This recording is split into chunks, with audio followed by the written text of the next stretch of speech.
오늘은 토니모리, 2025년 상반기 실적 보고서를 통해서 이 기업을 한번 자세히 살펴보겠습니다.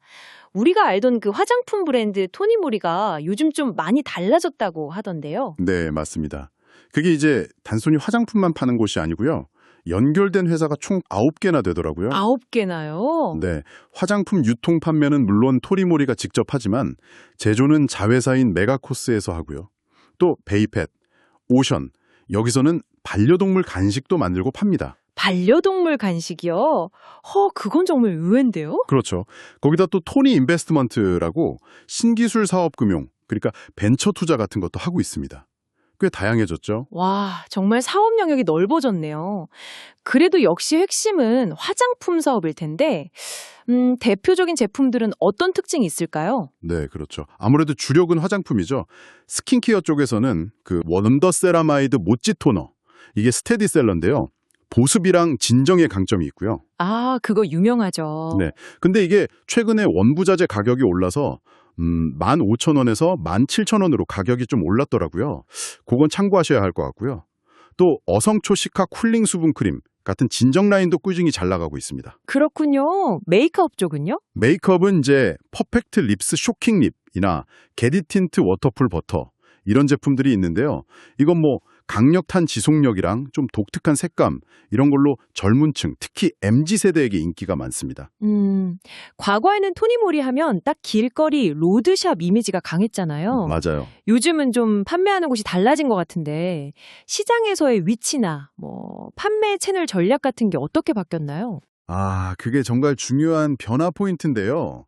예전에는 말씀하신 대로 로드샵, 그러니까 독립 매장이 중심이었는데 이제는 그 비중을 많이 줄였어요. 대신 H&B 스토어, 대표적으로 올리브영 같은 곳이죠. 네네. 여기에 이제 핵심 공급자로 자리를 잡았습니다. 올리브영 매대 위에서 다른 브랜드들이랑 직접 경쟁하는 거죠. 아, 올리브영에서요? 네. 그리고 또 하나 주목할 만한 게 바로 다이소 채널입니다. 다이소요? 거기서 화장품을요? 네, 이게 아주 성공적이었어요. 본셉이라고 다이소 전용 브랜드를 만들었거든요. 근데 이게 레티놀이나 비타민C 같은 꽤 기능성 성분을 넣은 제품인데 가격이 5,000원이 안 돼요. 와, 5,000원에요? 네, 파격적이죠. 이게 출시 1년 만에 300만 개 이상 팔렸다고 하니까 뭐 엄청난 거죠. 요즘 듀프, 그러니까 저렴이 제품 찾는 트렌드랑 딱 맞아떨어진 겁니다. 이야, 다이소에서 그런 성과를 냈다는 게 놀랍네요. 그럼 아모레퍼시픽의 이니스프리나 에이블 CNC, 미샤 같은 기존 브랜드들과는 좀 다른 길을 가는 거군요. 그렇죠. 경쟁 구도 자체가 좀 달라진 거죠. H&B에서는 기존 강자들과 경쟁하고 또 다이소라는 초저가 시장을 선점한 그런 모양새입니다. 그럼 이런 다양한 제품과 채널을 뒷받침하려면 그 생산 능력이나 자체 경쟁력도 중요할 텐데요. 그건 좀 어떤가요? 네, 그것도 강점 중 하나입니다. 아까 말씀드린 자회사, 주식 메가코스가 화장품을 만들고 주식 오션이 반려동물 간식을 만들잖아요. 이렇게 자체 생산 기반을 가지고 있다는 거죠. 아, 직접 생산을 하는군요. 네, 특히 메가코스 같은 경우는 2025년 상반기 가동률을 보면 기초 화장품이 74%, 색조가 84%로 꽤 곱게 나왔어요. 상당히 높은데요. 네, 생산 능력을 더 늘리려고 24억 원 규모로 설비 투자도 계속하고 있고요.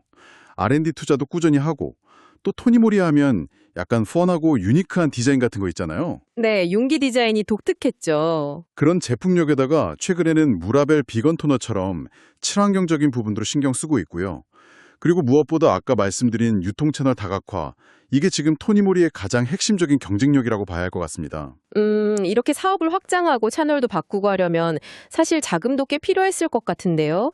2025년 상반기 재무 상태는 좀 어땠는지 궁금하네요. 실적 자체는 괜찮았습니다.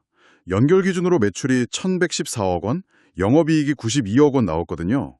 이게 전년 동기 대비해서 성장한 수치고 사실 7년 만에 흑자 전환한 이후로 계속 좋은 흐름을 보여주고는 있어요. 다행이네요. 네, 근데 좀 눈여겨볼 부분은 재고 자산이 늘었다는 겁니다.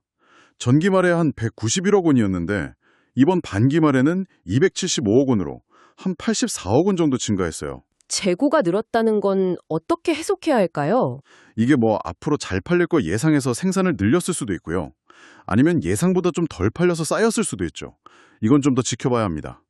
그리고 부채 비율이 92.7%, 순차입금 비율이 34.6% 정도로 이것도 전기 말보다는 조금씩 높아졌어요.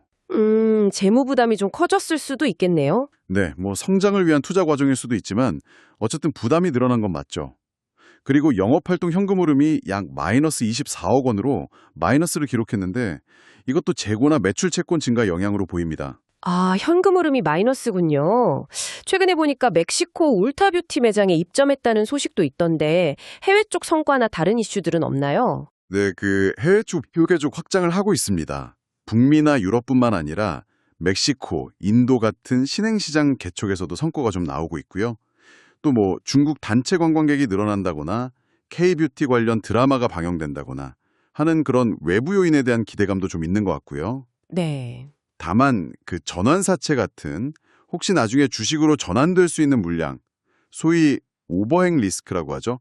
그런 잠재적 매도 물량 부담은 없는지 한번 체크해 볼 필요는 있어 보입니다. 그렇군요. 종합해보면 토니모리가 정말 예전 로드숍 시대와는 완전히 다른 큰 변화의 시기를 지나고 있는 거네요. 네, 맞습니다.